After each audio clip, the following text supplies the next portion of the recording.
And then that business went totally wrong. Like, I mean, hell, tribunal coming up this year from that business because of a little Karen. And it was actually quite decent. I was really surprised. Yeah, bright pink flipping Porsche worth 180 grand.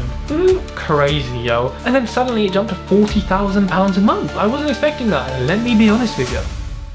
Hello everyone, welcome back to the TED Talks podcast. Now this podcast should have been done over Christmas like all the other cool podcasters, but I was ill and I didn't give a because I was chilling. So that was nice to have some actual time off. We're talking about my 2025 in review. Why is this interesting for you? Well, you're going to learn from my mistakes. You're going to get some insight into what I've done, what I do and how I do it.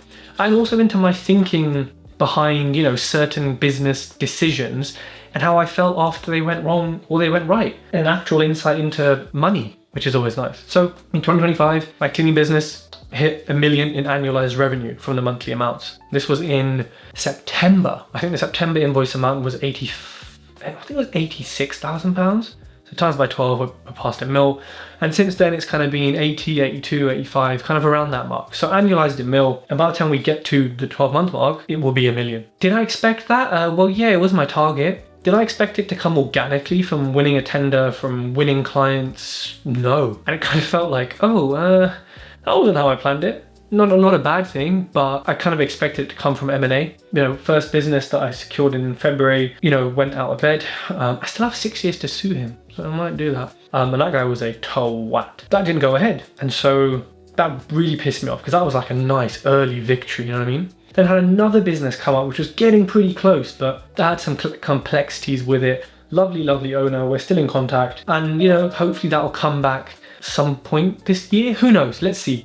But still keeping in contact. Still got plenty of other leads. I wouldn't call them warm. I'd say they're there. Where I've got them on my CRM. I follow up every now and then, but I don't see much coming from that. And so that's been quite different to what I expected. But it's grown, we have 70 staff, not full-time, but some are full-time, most are part-time because of the way commercial cleaning works. I've got one person in management. So in terms of, revenue per head, if you count me, then more than $500,000, per head. Obviously you count every cleaner, that's different. Because I would rather have more cleaning operatives, more cleaners than less. I would rather every single site had a different cleaner because guess what? Someone gets ill, that's 1 point of failure. Very easily covered by 4 other local people, right? Doesn't always happen that way. We are working on moving some dependencies away. We've already started, which is really good actually. And we're seeing positive results from that already. And also it just makes me feel more at ease. Not to say that this cleaner wasn't reliable, but just, some issues which we're working on. It's been fantastic. And actually it's probably the first, maybe most of a year that I've really focused on one sector. That's because my food business, failed. Didn't do very well, which happens to a lot of food businesses. I'll talk about that in a second, but I'm really happy with the cleaning business growth. We've continued to win clients organically every month, small here and there, couple small, medium ones. We're applying for tenders all the time. We lost the last couple, but we're getting higher. We're ranked 2 out of 26 in one of them, and I think 8 out of 26 out of 30 on another, so that's pretty good. And what happened with my food business, to sort of segue into that, is it just failed, man. Council were there demanding business rates payments. I told them to F off and close the business. They could take them because they don't deserve them, frankly. Business rates is an absolute killer. Before you even open the door, before you even turn a profit, you gotta pay rates. For what? Honestly, for what? Fuck this government and council, man. I was gonna sell it to someone, however, the freeholders, the person who manages our lease with this place is a full Karen. I'm talking full haircut, everything. Horrible lady. So she basically ruined it because she stuck up. And so we couldn't sell it because the lease wouldn't continue. I should have also signed the document earlier, which would have locked us in, but I was trying not to sign it so that we had the flexibility. So, my fault for sure. I mean, even if I signed it, it doesn't mean it would have happened. But, I could have made a little bit of money there and given it to someone who had way more experience and could have operated it and probably done really well. But that didn't happen, so that's fine. But I'm glad it happened because it taught me so much. It proved that my wife was right, as usual, telling me not to get into that industry. It proved that, having a hospitality business in the UK is just, I don't know, why don't I just cut myself every day for a year? Like why not do that? I'd probably make more money by making a video of it on YouTube, right? Some people will be into that. On the dark web, they'd pay me for that. So yeah, not an industry for me. I love food, I love cooking, that hasn't changed. Would I get back in the industry? No. Could I see myself as a private chef? Oh, maybe. A horrible industry to be in. Business rates, turnover taxes, VAT, staff, just too much.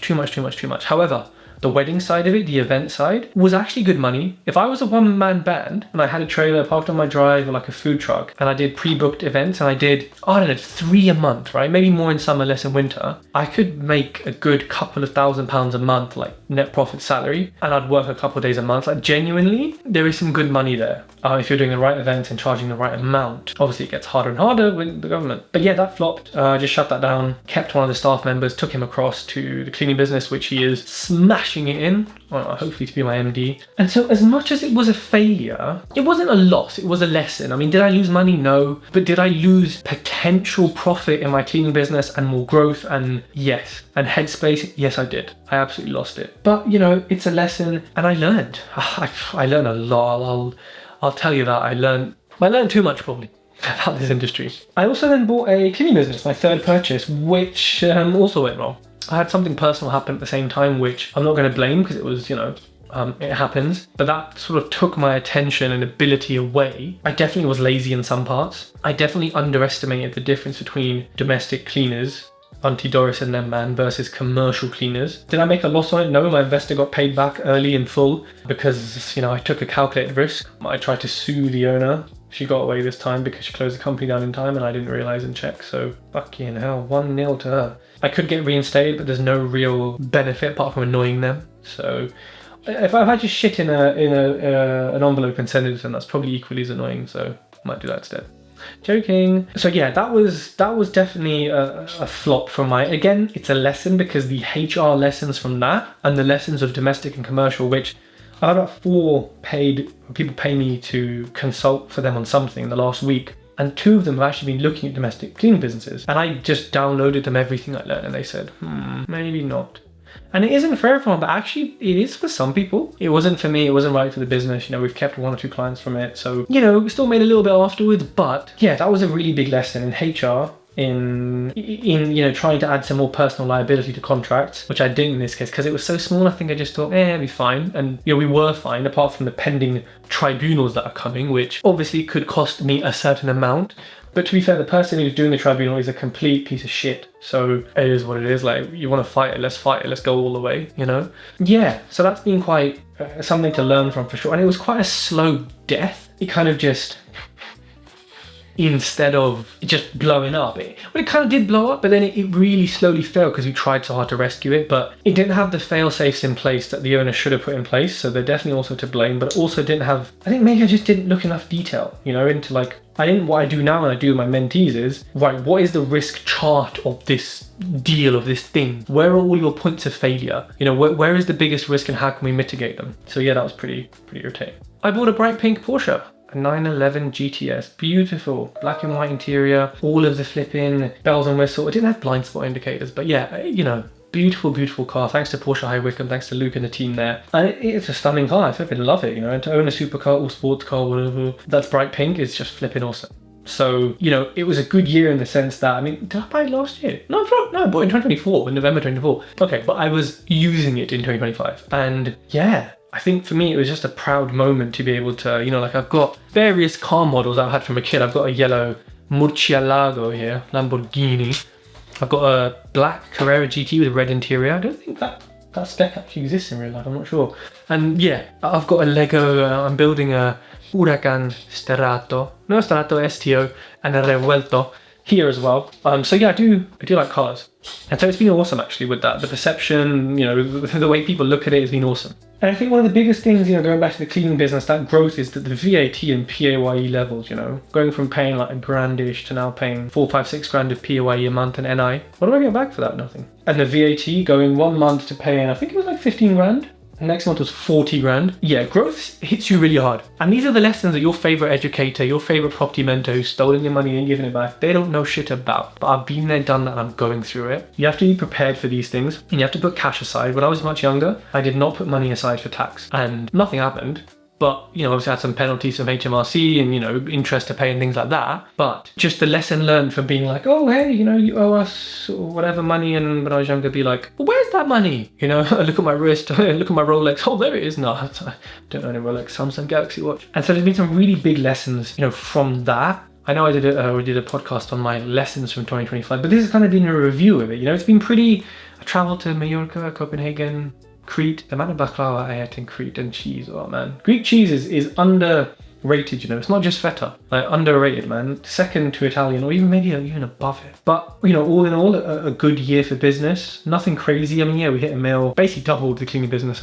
Started at 250k, went to 500k, and then last year went to a mil. So pretty good in that sense, like double. You know, like when I bought 15 properties in 9 months, I'm just got to get shit done, you know. I'm not waiting around. Like, I got things to do, people. So that's been my year in review. Hopefully that's helpful. Hopefully it inspires you to say, look, if I can do it, you can do it better. If I can do it, you could do half of what I've done. If I can do it, you know, you can do it. Most people are not going to do it, but if you're one of the, you know, the few listeners of this podcast who hasn't left a review on Spotify, please just click. You don't have to write anything. You just press 5 stars. It's easy. It really helps, and you're getting this for free. And I've got like 300 hours of content on it for free, property, business, whatever. I'm back to doing interviews now, as you may have seen. But I hope that was useful. I hope it inspires you. You know, is this the year that you make a change and do what, you know, you were built to do and do what you're supposed to do, or at least try, you know, at least try and fail. I think it might be, people. Anyways, I'll see you in the gym for the next 2 weeks, and then after that, I'll never see you again. Bye.